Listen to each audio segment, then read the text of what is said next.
विठोबाचे तयाच्या चिंतने निर्सेल संकट तराल दुर्घट भव सिंधू जन्मोनिया कुळी वाचे स्मरे राम धरी हाची नेम अहर्निशी तयाच्या चिंतने निर्सेल संकट तराल दुर्घट भव सिंधू तुका म्हणे कोटी कुळे ते पुनीत तुका म्हणे कोटी कुळे ते पुनीत भावे गाता गीत विठोबाचे तयाच्या चिंतने निर्सेल संकट तराल दुर्घट भव सिंधू विठाला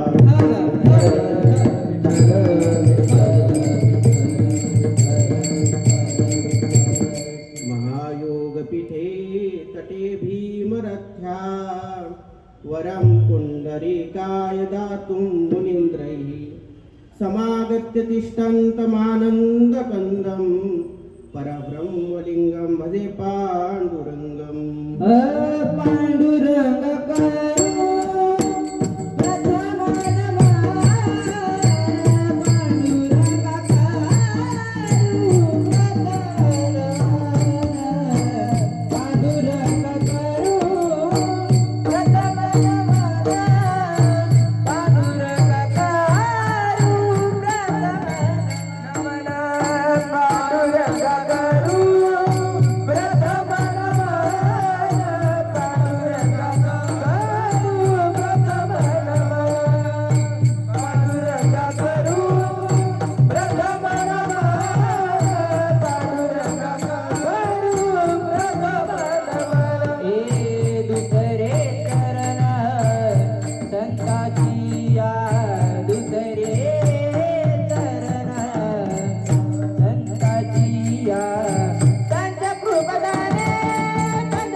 देव म्हणती रुक्मिणी हा एकच योगी देखील आलयनी हेची ज्ञान संजीवनी जाण त्रैलोक्यासी धन्य धन्य धरातळी जो याती दृष्टी न्याहाळी तो आदैल टाळी वैकुंठ भुवनासी जो करील याची यात्रा तो तारील सकळ गोत्रा सकळी कुळे पवित्रा याची दर्शनी होती अलंकापुर हे शिवपीठ पूर्वी येथे होते नीलकंठ ब्रह्मादिक तपवरिष्ठ येथेची पै केली इंद्र येऊन या भूमीसी याग संपादिले हरणिशी इंद्रायणी इंदोरीसी पंचक्रोशी यापासून येथे त्रिवेणी गुप्त असे भैरवापासून भागीरथी वसे पूर्ववटी जे माया दिसे ते प्रत्यक्ष जाण पार्वती भोवती वन्नवल्ली वृक्षी येथे देव येऊन होती साक्षी हे असे नित्य साक्षी असती नासती उदकी पंढरीवनी सोपे जनाची हरावया पापे कळीकाळ कोपल्या कोपे नचल्या अलंकापुरीसी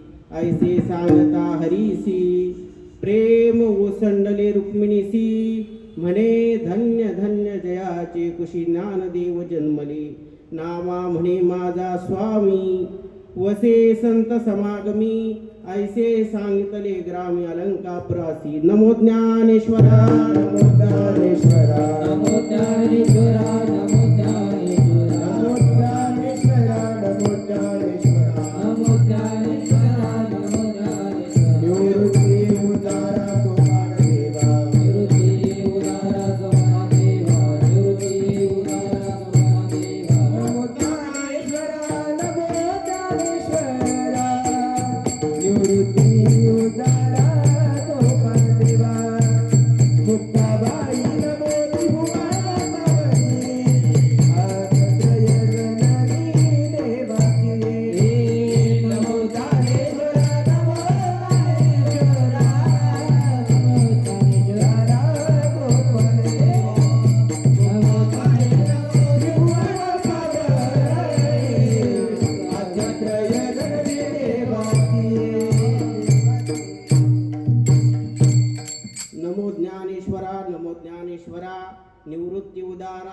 प्राणदेवा मुक्ताबाई नमो त्रिभुवन पावनाद्यत्रय जननी देवांची संपाद्य ज्ञानंच विधाय भक्तिं विलोकितो येन समाधिराजः वैराग्यवंतं सुविचारयुक्तं नमामि जोगं शिरसा गुरुंतं सेवेलागी सेवक झालो तुमच्या लागलो निज चरणा अहो स्वामी तुकया देवा यावरी न करावा अभेय विठ्ठल विठ्ठल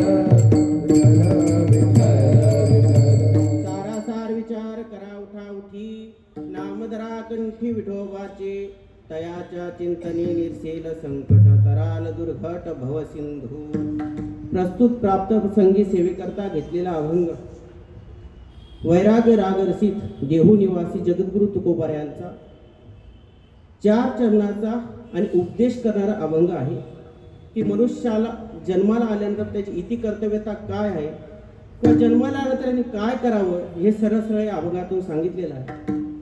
महाराज म्हणतात सारासार विचार करा उठाउठी नामधरा कंठी विठोबाची असार अशा गोष्टींना टाका आणि सार अशा गोष्टीला काय करा स्वीकार करा आणि ती सार गोष्ट कोणती असेल तर नामस्मरण आणि ते नाम कोणाचं घ्यायचे तर विठोबाचं त्यांचं नाम घेतलं तर आपल्या जीवनातली जी काही संकट आहे ती काय करणार दूर होऊन जाणार. तयाच्या चिंतने निर्सेल संकट तराल दुर्घट भवसिंधू. ठीक आहे तुम्ही जन्माला आले ना मग काय करा जन्मोनिया कुडी वाचे स्मरे राम ते नामस्मरण रामाचं सुद्धा घ्या आणि कसं घ्या अहर्निशी पुढे जन्मोनिया पुढे वाचे स्मरे राम धरी हाची नेम अहर्निशी. तुकोबाराय म्हणतात तोच पुण्यवान आहे कोण जो नामस्मरण करील तोच पुण्यवान आहे. जन्मोनिया तुका म्हणे कोटी कुळे ते पुनीत भावे गाता गीत विठोबाचे. हा सरळ सरळ अभंगाचा भावार्थ झाला. विठ्ठल विठ्ठल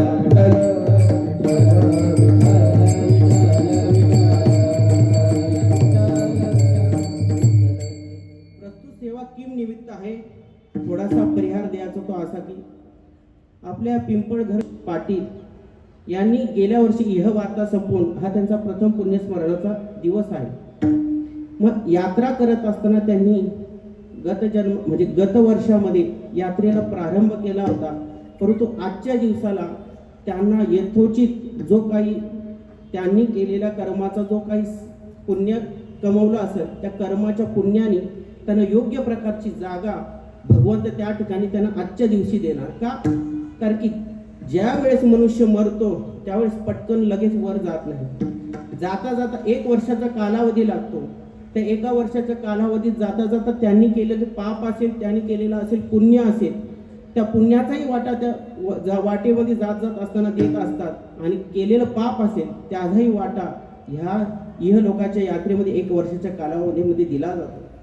म्हणून त्यांनी इह लोकातली यात्रा संपवली आणि परलोकाची यात्रेला गमन केलं होतं आणि त्याची ही पूर्तता आहे. आणि त्यानिमित्त ही सेवा आमचे रोशन पाटील म्हणजे आमची मावशीची चिरंजीव त्यांनी हा आटापिटा केला आणि ही सेवा इथं संपन्नता आणली.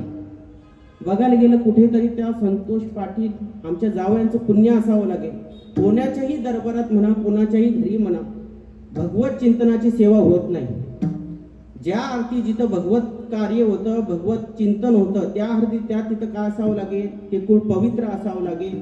त्यांनी कुठं केलेल्या सत्कर्माचा परिपाक असावा लागेल तेव्हाच ही काय करतात चिंतन सेवा घडून येते.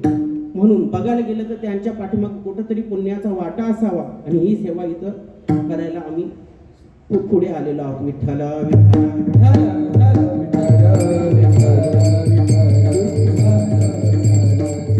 सारासार विचार करा उठाउठी नामधरा कंठी विठोबाचे.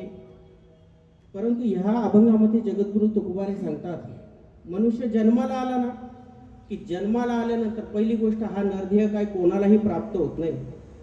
पाप आणि पुण्य ज्यावेळेस समान होतं त्यावेळेस हा नरदेह काय मिळतो आपल्याला प्राप्त होतो. किंवा एक उदाहरण द्यायचं झालं तर जसा की आंधळ्याच्या हातात कावळा सापडावा तसाच हा नरदेह काय केलाय आपल्या हातात सापडलेला आहे. म्हणून या नरदेहाला आल्यानंतर आपलं एकच कर्तव्य आहे काय विचार करणं. कारण की विचाराचा प्रांत दुसऱ्या योनीत नाही. आतापर्यंत कोणी ऐकलं नाही की कोण्या पशुनी विचार केला की काय मी यात्रेला जातो मी पंढरपूरला जातो मी कुठं आळंदीला जातो, मी शिर्डीला जातो, असं कोणत्या तरी प्राण्याने कधी विचार केला का? नाही. तर विचार करण्याची बुद्धी फक्त एकाच व्यक्तीकडे आहे, ती म्हणजे कोणाकडं? मनुष्य प्राण्याकडं. म्हणून मनुष्य देहामध्ये आल्यानंतर त्यांनी विचार करावा, विठ्ठल विठ्ठल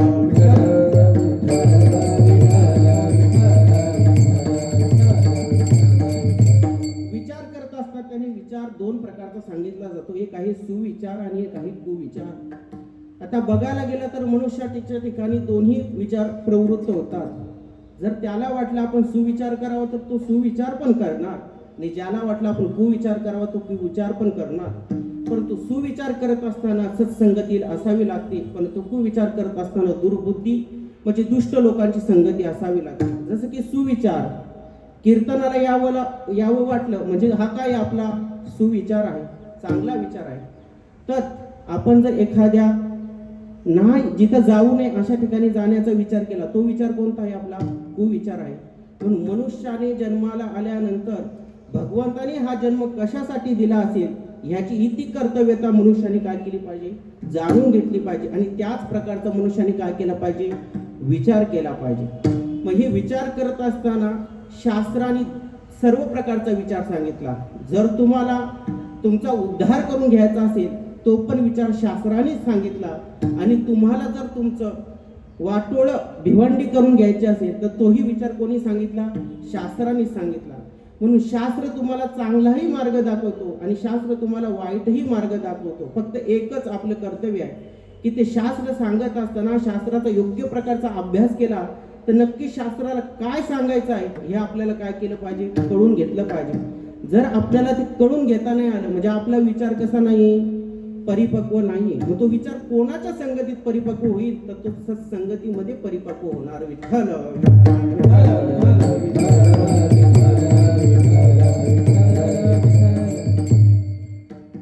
मनुष्य जन्माला आल्यानंतर तो कर्म करायला लागतो, कर्म करतो. कर्म करत असताना दोन प्रकारचे कर्म शास्त्राने सांगितले, एक आहे विहित कर्म, एक आहे निषिद्ध कर्म. विहित कर्म कशाला म्हणावं? की जे शास्त्राने करायला लावलं त्याला विहित कर्म म्हणावं, आणि जे शास्त्राने करू नये त्याला काय म्हणावं? निषिद्ध कर्म म्हणावं. परंतु मनुष्य प्राणी असा आहे की तो विहित कर्मामध्ये पण प्रवृत्त होतो आणि निषिद्ध कर्मामध्ये पण प्रवृत्त होतो. पण त्याचा विचार करत असताना म्हटलेला आहे की जर ज्याला, जसं की मनुष्य देहा जंक्शन आहे, जसं एखाद्या जंक्शनवरून तुम्हाला, जसं की भुसावळ जंक्शन आहे आपल्या ठिकाणी महाराष्ट्रामध्ये, त्या भुसावळवरून तुम्हाला जर दिल्लीला जायचं असेल तर दिल्लीला जाण्यासाठी पण गाडी मिळते. तुम्हाला जर गुजरातला जायचं असेल तर गुजरातकडे जाणाऱ्या पण गाड्या भुसावळवरून भेटतात. तुम्हाला मुंबईला जायचं असेल तर मुंबईची पण गाडी कुठून भेटते? भुसावळवरून भेटते. तुम्हाला नांदेड साईडला जायचं असेल तिकडची पण गाडी कुठून भेटणार? भुसावळवरून भेटणार. आणि तुम्हाला जर तिकडे नागपूरकडे जायचं असेल तर तिथली पण गाडी कुठे भेटणार? भुसावळला भेटणार. आणि तुम्हाला जर काशी, प्रयागराज या ठिकाणी जायचं असेल तरी तिथूनच गाडी तुम्हाला काय भेटणार. हे असं कसं जंक्शन स्टेशन आहे.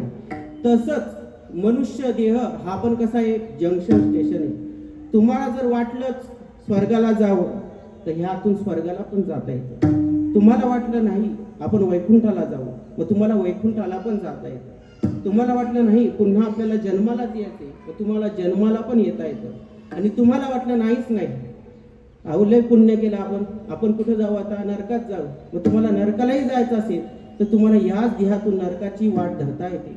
मग हे करत असताना कर्म, जर चांगले कर्म केले तर तुम्ही स्वर्ग, वैकुंठ आणि अन्य ठिकाणी जाऊ शकता. पण तुम्ही जर पापच केलं तर तुम्हाला नरकाची वाट भेटेल. आणि तुम्हाला जर वाटलंच नाही आपल्याला मनुष्य जन्मालाच यायचे, मग तुम्ही काय करावं? अर्धा दिवस पुण्य करायचं आणि अर्धा दिवस काय करायचं? पाप करायचं. कारण की मी काय सांगितलं, पाप आणि पुण्य ज्यावेळेस समान होतं त्यावेळेस तुम्हाला काय मिळतो? हा नरदेह प्राप्त होतो. मग आता सकाळपासून उठलं की काय करायचं? विष्णू सहस्त्रनाम म्हणायचं. म्हणजे कोणतं? शेजारच्यांना शिव्या देत बसायचं. आणि सकाळपासून दुपारपर्यंत हे झालं का दुपारपासून पुन्हा ज्यांना शिव्या दिल्या त्यांना काय करायचं? त्यांचं कौतुक करत बसायचं संध्याकाळपर्यंत. म्हणजे काय होणार? अर्धा दिवस पुण्य आणि अर्धा दिवस पाप होणार. म्हणजे तुम्हाला पुण्य कुठे येता येणार? नरदेहाला येता येणार. आलं लक्षात? म्हणून शास्त्राने दोन्ही मार्ग सांगितले. तुम्हाला उद्धार करायचा असेल तर तोही मार्ग सांगितला, आणि तुमचं जर वाटोळं करून घ्यायचं असेल तर तोही मार्ग सांगितला. म्हणून विहित कर्म सांगितलं आणि निषिद्ध कर्म सांगितलं. आता विहित कर्म सांगत असताना त्याच्यामध्ये काही प्रकार आहेत. नित्यकर्म आहेत, नैमित्तिक कर्म आहेत. त्याच प्रकाराने आजची जी सेवा आहे ती नैमित्तिक कर्मामध्ये आलेली आहे. की जर श्राद्ध असेल, पुण्यतिथी असेल, हे नैमित्तिक कर्म आहेत. आणि आपले जे नित्य कर्म आहेत ते कोणते आहेत? आंघोळ करणं, सकाळी सकाळी सगळं आवरून घेणं, देवपूजा करणं, हे आपले नित्यकर्मामध्ये येतं. पुन्हा म्हटलेले नैमित्तिक कर्म, पुन्हा म्हटलेले काम्यकर्म. काम्यकर्म कशाला म्हणतात? की एखाद्या मनात इच्छा ठेवून केलेलं कर्म असेल त्याला काम्यकर्म म्हणतात. आणि एक आहे प्रायश्चित्त कर्म. आपण केलेलं पाप असेल, त्या पापाची निवृत्ती करायची असेल तर त्याच्यासाठी पण प्रायश्चित्त घ्यावं लागतं, म्हणजे ते आहे प्रायश्चित्त कर्म. आता कर्म करायचे आहेत, मग निषिद्ध कर्मामध्ये मनुष्याने प्रवृत्त होऊ नये हे शास्त्राने काय केलेले सांगितलेलं आहे. जर तुम्हाला वाटतच ना स्वर्गाची प्राप्ती व्हावी, मग कर्म करा. मग कर्म करत असताना काय करा?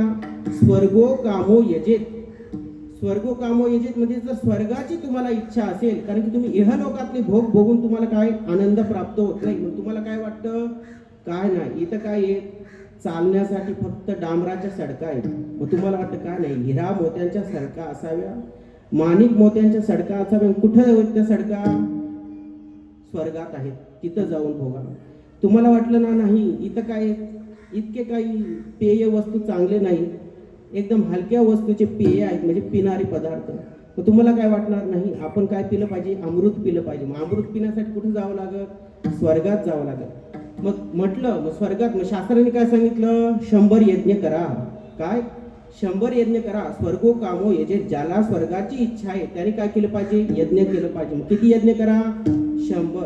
म्हणून संसारी जन्मीजे यज्ञ याग कर्म कीजे आणि स्वर्ग सुख भोगीजे मनोहर. ज्ञानोबाराय सांगतात, संसारात ज्याला स्वर्गाची इच्छा आहे ना, मग त्यांनी काय करा? म्हणून संसारी जन्मीजे, त्याला संसारात यावं लागेल.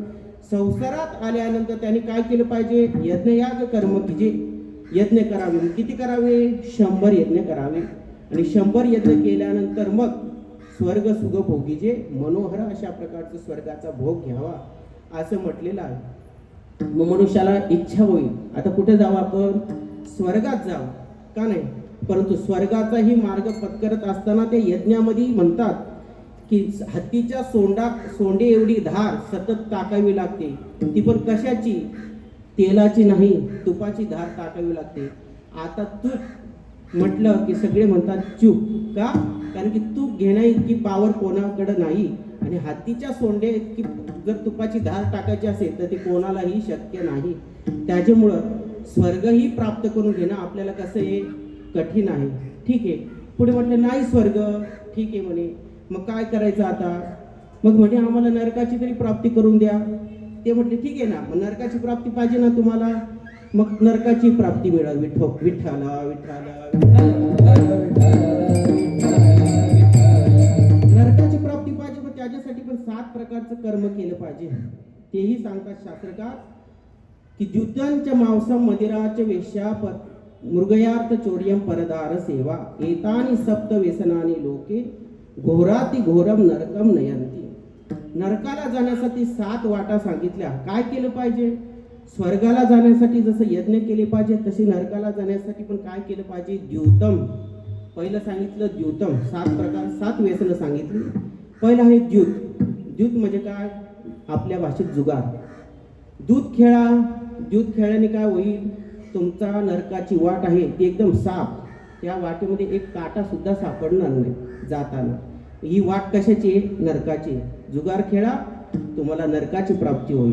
पुढे सांगतात द्युतमचं मांसम. मांस म्हणजे काय सांगायची गरज नाही. आपल्याकडं मांस म्हटलं की सगळ्यांना माहीत आहे. म्हणून मांस खाल्लं की कुठं जावं लागतं? नरकाला जावं लागतं. का? कारण की शास्त्रकारच सांगतात द्युतमचं मांसम. मदिरा. मदिरा म्हणजे काय माहिती नाही का? मदिरा म्हणजे दारू. दारू पिली तरी सुद्धा कुठं जावं लागतं? नरकालाच जावं लागतं. ह्या नरकाच्या वाटा आहेत. भरपूर दारू पियायची, इतकी पियायची की देवालाही वाटलं पाहिजे हा लवकरात लवकर नरकाला गेला पाहिजे. म्हणजे काय होईल? नरकाची वाट प्राप्त करण्यासाठी दारू प्या. पुढे म्हणतात द्युतमच्या मांसम मदिराच्या वेश्या. वेश्या म्हणजे वेश्याच्या घरी रोज जात राहा. म्हणजे काय होईल? तुम्हाला नरकाची प्राप्ती होईल. द्युतम च मांसम मदिराचे वेश्या मृगयार्थ चोर्यम. मृगयार्थ म्हणजे शिकार करणं. आता शिकार राहिलीच नाही, पण तरी सुद्धा आपण शिकार करतो ना. कशाची करतो? जाळ घेऊन कुठं जातो? खाडीत जातो ना. खाडीत काय करतो? शिकारच करतो. म्हणजे मृगयार्थ म्हणजे शिकार करणं. शिकार केल्यानंतर पण मनुष्याला कुठं जावं लागतं? नरकात जावं लागतं. पुढं म्हणतात मृगयार्थ चोर्यम, चोरी करणं. आपली वस्तू नसताना आपण काय करतो? जसं की आता शेतात लोक काय करतात? भारे जोडतात आणि भाऱ्यातला जे काही धान्य आहे ते तिथंच ठेवतात. पण काही लोक काय करतात? ते घेऊन येतात, आपलं नसताना घेऊन येतात. काही जण काय करतात? पेंडा चोरतात. का? तो विकण्यासाठी. म्हणजे चोरी करणं हे पण काय? नरकाला नेणारी वाट आहे. मृगयार्थ चोर्यम परदार सेवा. आपली पत्नी सोडून जर दुसऱ्या पत्नीवर एखाद्या व्यक्तीवरती जर आपली आसक्ती असेल तर ती पण काय? नरकाला नेणारी वाट आहे. मग ज्याला ज्याला वाटतं स्वर्गाची प्राप्ती व्हावी त्याने यज्ञ करावे, ज्याला ज्याला वाटतं नरकाची प्राप्ती करावी त्याने या 7 प्रकारचे व्यसन करावं. 7 प्रकारचं व्यसन केलं की मनुष्याला हमखास नरकाची प्राप्ती होणार म्हणजे होणार. एतानी सप्त व्यसनाने लोके घोराती घोरम नरकं नयंती. अति घोर अशा नरकात काय करतो? देव त्यांना ढकलून टाकतो. म्हणून स्वर्गाला जायचं असेल तरी कर्म करता येतं, नरकाला जायचं असेल तरी कर्मच करावं लागतं. म्हणून कोणतं कर्म करावं हे कोणत्या विचारावर आहे? सार विचारावर आहे. विठ्ठल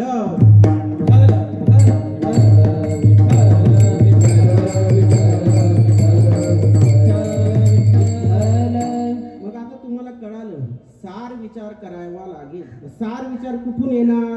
तुमच्या ठिकाणी सत्संगती असेल तर तो तुम्हाला सार कळल. मग आता सार आणि आसार 2 शब्द आहेत. आसार म्हणजे काय? जे उपयोगात न येणार आहे त्याला म्हणतात आसार, आणि जे उपयोगात येणार आहे त्याला म्हणतात सार. आता तुम्हीच सांगा सगळ्यांनी मला, तुम्ही शेंगदाण्याची जी काय म्हणतात भुईमुगाची शेंग घेतली, मग तुम्ही काय करता? टरफला सगट खाता का? नाही. मग तुम्ही काय करता? त्याच्यातला फक्त काय करता? शेंगदाणा खाता आणि टरफल काय करता? फेकून देता. म्हणजे टरफल काय झालं? आसार झालं. आणि सार गोष्ट काय आहे त्याच्यात? शेंगदाणा. मग शेंगदाणा खाता आणि बाकीची गोष्ट टाकून देता. आलं लक्षात? म्हणजे तुम्हाला कळालं सार वस्तूचा स्वीकार करावा आणि आसार वस्तूचा काय करावा? टाकून द्यावं त्या गोष्टीला. जसं की पुढं आहे आंबा. आता आंब्याचं तुम्ही काय करता? आता इथं सांगितलं तुम्ही वरचं साल काय करता? टाकून देता आणि आतलं काय करता? खाता. आता मला सांगा आंब्याचं तसं आहे का? आंब्याचं काय करता? साल टाकून देता आणि सगळं खाऊन घेता का आतलं घर? नाही. मग तिथं काय करता? मधला भाग काढून घेता आणि बाकीची उरलेली कोय ती काय करता? फेकून देता. म्हणजे तिथलं बाहेरचंही टाकायचंय, मधलं आतमधलंही टाकायचे आणि त्याच्यावरती मधला जो गाभा असेल तोच काय करायचे? खायचे.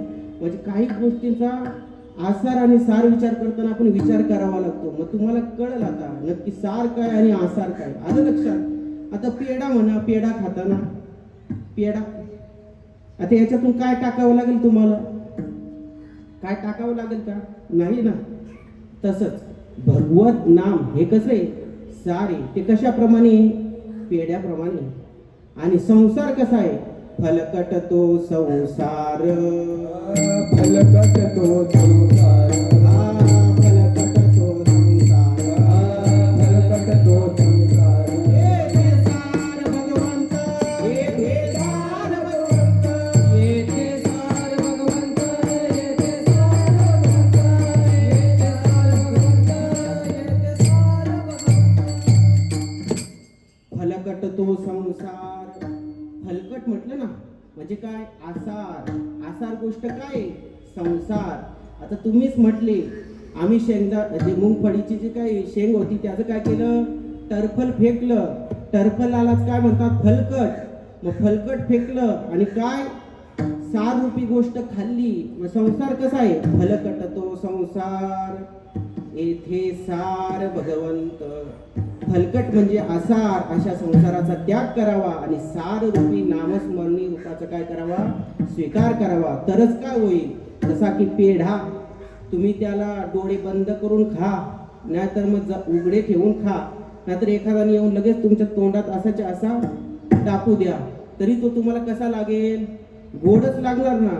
म्हणजे तो तुम्ही कळून घ्या, न कळून खा, कसाही खा, पेढा कसा लागणार आहे? गोडच लागणार आहे. तसंच नामस्मरण तुम्ही कसंही करा, ते काय होणार आहे? तुम्हाला चांगलीच फलप्राप्ती करून देणार आहे. म्हणून अभंगाच्या प्रथम चरणात सांगतात, सार गोष्टीचा स्वीकार करा. सारा सार विचार करा उठाऊठी.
सारासार विचार करा उठाउठी, नाम धरा कंठी विठोबाचे. मग तुम्हाला कळालं सार असं काय करावा, विचार करावा, आणि आसार अशा विचाराचा काय करावा, परित्याग करावा. बरं, विचार करावा, काही गोष्टींचा विचार एकदाच करावा, काही गोष्टींचा विचार पुन्हा पुन्हा करावा. आलं लक्षात? मग एकदाच विचार कोणत्या गोष्टीचा करावा? एकदा लग्न केलं पुन्हा काय करू नये? पुन्हा दुसऱ्या लग्नाचा विचार करू नये. का? कारण की कशी फजिती होते. एक उदाहरण देतो म्हणजे तुमच्या लक्षात येईल. एक व्यक्ती होता, त्याने एकदा लग्न झालं, त्याचं लग्न झाल्यानंतर संसार चांगला चालू होता. संसार चांगला चालू असताना सुद्धा त्याने काय केलं? पुन्हा दुसऱ्या लग्नाचा विचार केला.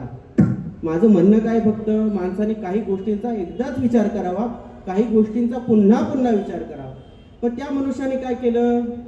लग्नाचा एकदाच विचार करावा, परंतु त्याने पुन्हा लग्नाचा विचार केला आणि पुन्हा लग्न केलं. फजिती अशी झाली की जी काही पहिली पत्नी होती, तिचे केस सगळे काळे पांढरे होते, आणि जी नवीन केली, थोड्या दिवसांनी केली होती, म्हणून नव्या पत्नीचे सगळे केस कसे होते? काळे होते. असं झालं की आता दोघांचं काही सवतीचं भांडण म्हटल्यानंतर दोघींचं काही एका ठिकाणी रमणं होत नव्हतं. म्हणून त्यांनी काय केलं? एक राहिली वरती आणि एक राहिली खाली. नशिबाने नवरा कसा होता? जरा बरा होता, श्रीमंत होता, म्हणून त्याच्या 2 माळ्याच्या काय होती? बिल्डिंग होती. एकीला वरती ठेवलं, एकीला खाली ठेवलं. परंतु जुन्या काळचं घर होतं, जिना होता, आणि वरती राहिली मोठी, खाली राहिली नंतर आलेली. आता बघायला गेलं, आता सणसुदीचा दिवस आला, सणासुदीला आता कोणाला तरी नैवेद्य करावा, नवऱ्याला खाऊ घालावं असं लक्षात आलं. आणि जी पहिली पत्नी होती ती खूप धार्मिक होती. सकाळी उठायची, काकडा करायची, देवलात जायची, मंदिरात जाऊन पुन्हा सर्व काही पूजा वगैरे करून ज्ञानेश्वरीचं पारायण, गाथेचं पारायण, सर्व काही गोष्टी, साधू संतांची सेवा सर्व काही करायची. अशी चांगली पत्नी होती. भांडण झालं, एकच गाय होती, गायीवरून नाही, एक म्हैस होती, म्हैशीवरून भांडणं झाले. आता म्हैशीचा वाटा करायचा कसा? आता कसा करावा म्हटल्यानंतर ते म्हटले अर्धा भाग छोटीला आणि अर्धा भाग मोठीला. आता नशिबाने जो काही पाठीमागचा भाग होता तो त्या लहानीने घेतला, आणि जो पुढचा भाग होता तो मोठीला मिळाला. आता मोठी काय करायची? तिची भक्ती चांगली असल्यामुळे ती काय करायची? रोज खाऊ घालायची. आणि एक दिवशी तिच्या घरी साधू महात्मे येतात, आणि साधू महात्मे आल्यानंतर मग तिला दुधाची अपेक्षा. आता या साधू संतांना दूध करून द्यावं, मग दूध करण्यासाठी दूध पाहिजे ना, पण दुधाचा बाजू कोणाकडे होती? छोटीकडे होती. मग तिला काही दूध प्राप्त होत नव्हतं. ती म्हटली मला दूध दे. ती म्हटली काय गरज आहे दूध द्यायची, माझ्या वाट्याला आलेलं मी माझ्या ठिकाणीच ठेवणार. मग ती म्हटली नाही ना, मी काय करते रोज तिला चारा घालते म्हणून तुला काय मिळतं? दूध मिळतं. खूप भांडणं झाले, पण दूध काय देईना. पुन्हा म्हटले आता मी हिला काय करणार नाही, चाराच घालणार नाही. ती म्हटले नको घालू, मला काय घेणं ते नाही. पण त्याच्यानंतर अशीच भांडणं रोज होत राहायची. मग सणासुदीचा दिवस आला आणि सणासुदीच्या दिवसाला वाटलं की आपल्या नवऱ्याला नैवेद्य म्हणजे चांगला स्वयंपाक करून खाऊ घालावा. पुरणपोळीचा बेत केला. जी काही नंतर आलेली होती तिला पुरणपोळी जमत नव्हती, स्वयंपाक जमत नव्हता, काहीच जमत नव्हतं. खूप आळशी होती. खालची होती आपल्या जी वरची मोठी होती ती चांगल्या चंद्रवंशातली होती की ती सूर्य उगवायच्या अगोदरच उठायची आणि सगळं आवरायची. पण खालची जी होती लहानी ती होती सूर्यवंशातली. ती काय करायची, सूर्याचा उदय झाल्याशिवाय उठत नव्हती, फार लेट उठायची. अशा चालूत असताना सणासुदीच्या दिवशी आता नैवेद्य बनवायचा. पण नैवेद्य कोणाला बनवता येते?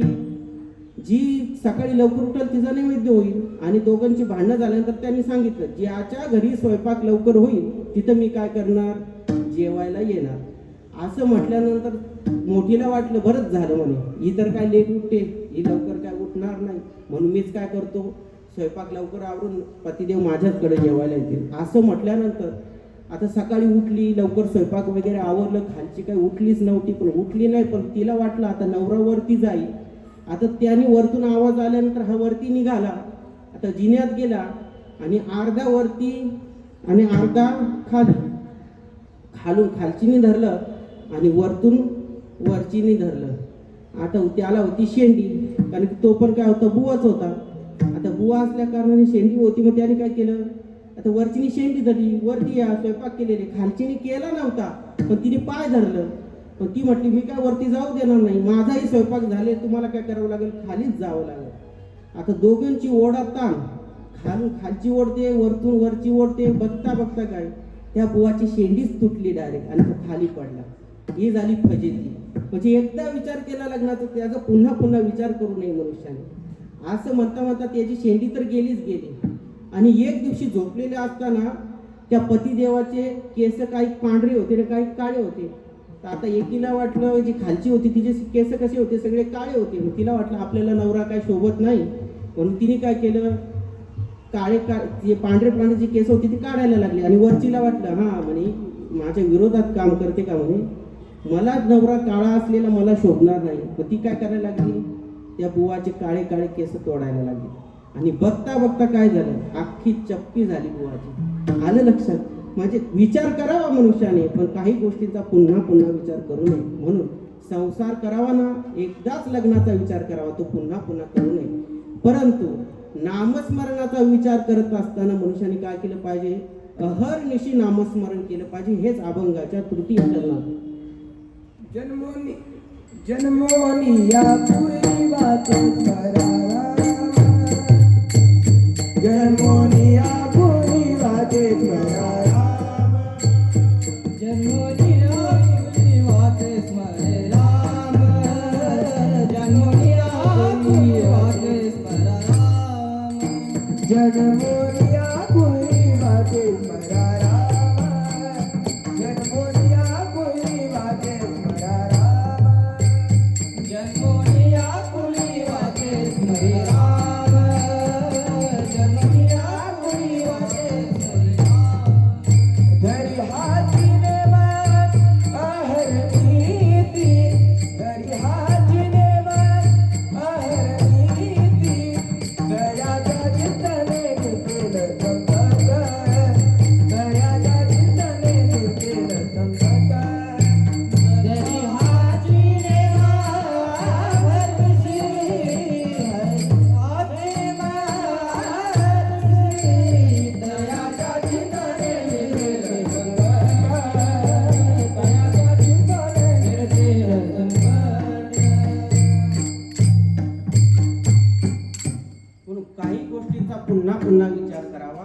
म्हणून अभंगामध्ये तिसऱ्या चरणात सांगतात, जन्मोनिया कुळी वाचे स्मरे राम, धरी हाची नेम अहर्निशी. अहर्निशी म्हणजे काय, रोजच्या रोज पुन्हा पुन्हा ह्या गोष्टीचा विचार करावा की नामस्मरण आपल्या मुखात सतत आलं पाहिजे. म्हणून नामस्मरणाचा विचार कसा, पुन्हा पुन्हा करावा. म्हणजे विचार करत असताना काही गोष्टींचा एकदाच विचार करावा आणि काही गोष्टींचा पुन्हा पुन्हा विचार करावा. बरं ठीक आहे महाराज, तुम्ही म्हणाले आम्हाला काय की नामस्मरण करावं, नामस्मरणानेच का होईल, तुमचं जे काही कल्याण आहे ते कल्याण होणार. ते म्हटले ठीक आहे, परंतु जो काही काळ आहे कोणता तरी नामस्मरण करण्याचा, असं काही नाही. नामस्मरण मनुष्याने कोणत्याही काळात केलं तरी चालतं. पण ते नाम कोणाचं घ्यावं, नाम कोणाचं घ्यायला सांगितलं तर प्रथम चरणात सांगितलं विठोबाचं नाम घ्या. मग ते विठोबा भगवान आहेत तरी कसे, ते म्हणतात सुंदर ते ध्यान उभे विटेवरी करकटावरी ठेवूनिया तुळशी हार गळा कासे पितांबर आवडी निरंतर हे जे ध्यान. मग त्याचं नामस्मरण करायचं का, कारण की प्रत्येक जीवाला सुखाची अपेक्षा आहे.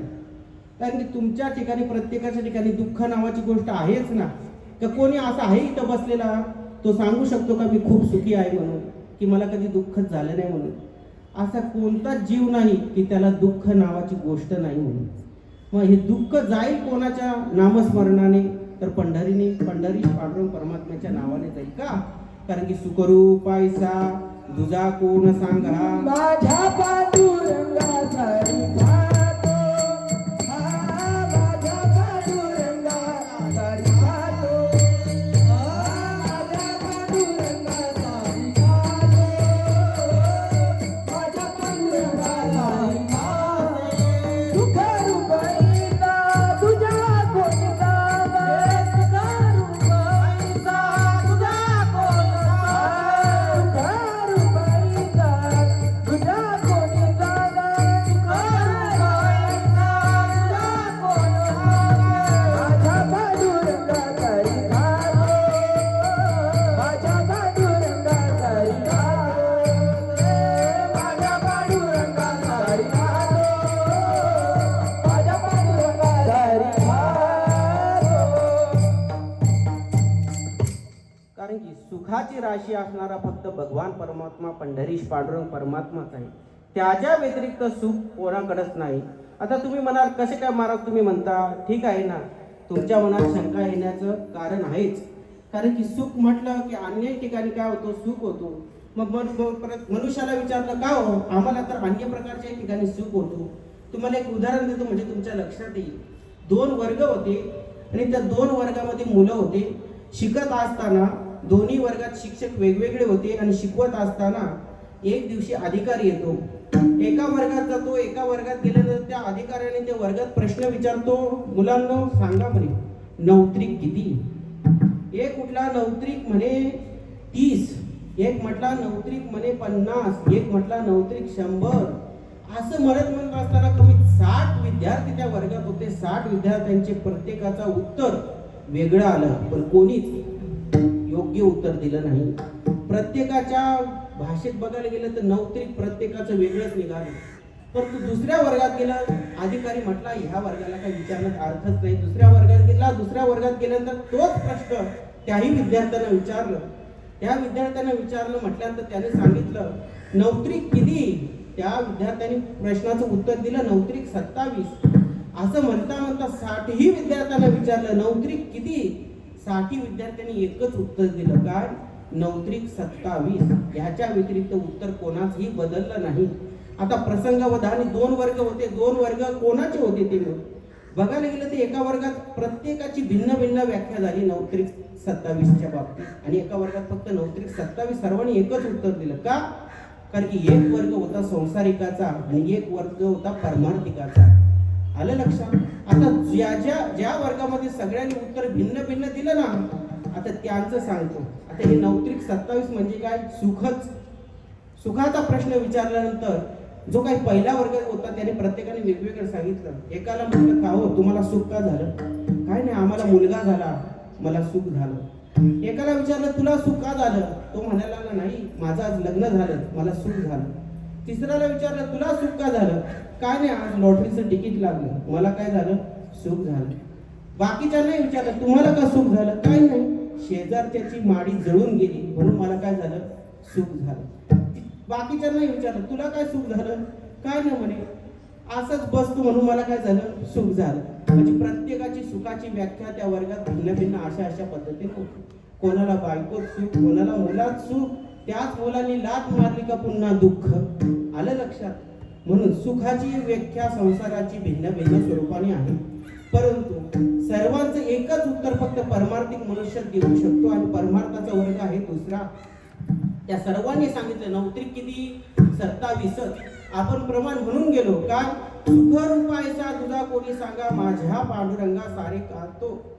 असं म्हणत असताना सुख कोणाच्या ठिकाणी आहे, पंढरीश पांडुरंग परमात्म्याच्या ठिकाणीच आहे. सुखाचा सागरू आहे विठ्ठल, कृपादान करी तोचे कृपादान करी तोचे. सुखाचा सागरू आहे विठ्ठल, कृपादान करी तोचे कृपादान करी तोचे.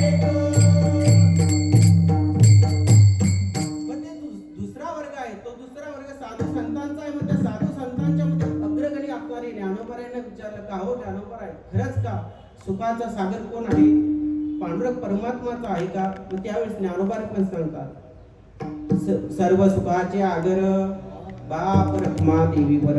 सर्व सुखाचं आगर, आगर कशाला म्हणतात, जिथं मिठा भरपूर असेल त्याला मिठागार म्हणतात. जिथं भरपूर बस थांबत असेल त्याला पण काय म्हणतात, बसचा आगार म्हणतात. मग सर्व सुख ज्याच्या ठिकाणी आहे ते आगार कुठं असेल तर ते म्हणजे पंढरीश पांडुरंग परमात्म्याच्या ठिकाणी. म्हणून ज्ञानोबारांना विचारलं अहो सुख कुठं आहे.